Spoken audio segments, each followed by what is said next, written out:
Hello friend, आज हम सीखेंगे बात में बताऊंगा या बताऊंगी वाले सेंटेंस। यानी कि ऐसे सेंटेंस जब आप किसी से बात कर रहे होते हो और उसका जवाब आप उस वक्त ना देना चाहो तो आप ये कहते हो कि मैं बाद में बताती हूँ या मैं बाद में बताऊंगी या फिर मैं पहले सोचती हूँ फिर मैं बताऊंगी। इन सेंटेंस को आज हम देखेंगे कि इनको इंग्लिश में कैसे ट्रांसलेट करते हैं और एंड में हम एक स्टोरी देखेंगे जिसमें आप पूरा क्लियर समझ जाओगे कि इन सेंटेंस का ट्रांसलेट कब और कैसे किया जा रहा है। तो हमारा पहला सेंटेंस है मैं सोचकर बताऊंगी। तो इस सेंटेंस को ट्रांसलेट करने से पहले हम इसका स्ट्रक्चर देखेंगे कि आखिर हम इसे कैसे ट्रांसलेट करेंगे।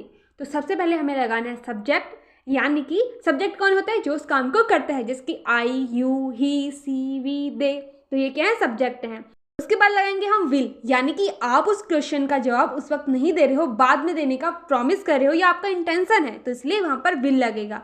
उसके बाद लगाएंगे हम बेस वर्ब, यानी कि वर्ब की फर्स्ट फॉर्म। उसमें नहीं तो एस लगाना है, ना ईएस ना आईएनजी, सिर्फ वर्ब की फर्स्ट फॉर्म आएगी। प्लस ऑब्जेक्ट, कंप्लीमेंट या टाइम, यानी जिसके लिए वो एक्शन यानी कि काम हो रहा है या कब हो रहा है।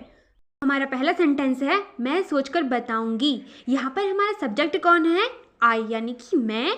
उसके बाद लगाएंगे हम विल, क्योंकि फ्यूचर की बात बोल रहे हैं, हम बाद में बताएंगे। बेस वर्ब होगा हमारा थिंक एंड टेल, क्योंकि वर्ब की फर्स्ट फॉर्म लगानी है। और ऑब्जेक्ट हमारा यू। तो इस सेंटेंस का ट्रांसलेट होगा I will think and tell you. दूसरा एग्जाम्पल, मैं आज डिसाइड करूंगी, तो इसका ट्रांसलेट होगा I will decide today. Example, मैं इसके बारे में सोचूंगी, तो इसका ट्रांसलेशन भी होगा सब्जेक्ट आई, विल और बेस वर्ब है हमारी थिंक, ऑब्जेक्ट है हमारा इसके बारे में, तो अबाउट इट। तो I will think about it. ऐसे कुछ और एग्जाम्पल, मैं बाद में बताऊंगी, I will tell you letter.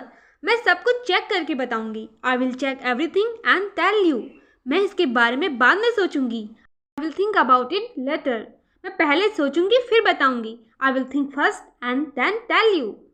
तो हमारा नेक्स्ट पार्ट है story. Ria, you look happy today. What's the plan after school? I'm not sure yet. Let me think. No problem. I know you like to decide calmly. Yes, I don't like to rush. I will think and tell you. All right. Are you coming for ice cream with me this evening? I really want to, but I need to check at home. I will tell you later. Okay, I will wait. Ria, one more thing. The school trip form is due today? Oh yes, I remember.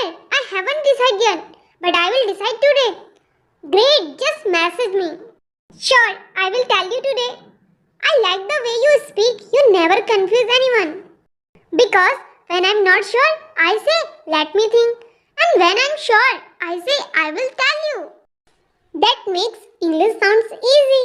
Yes, English is easy when your thoughts are clear.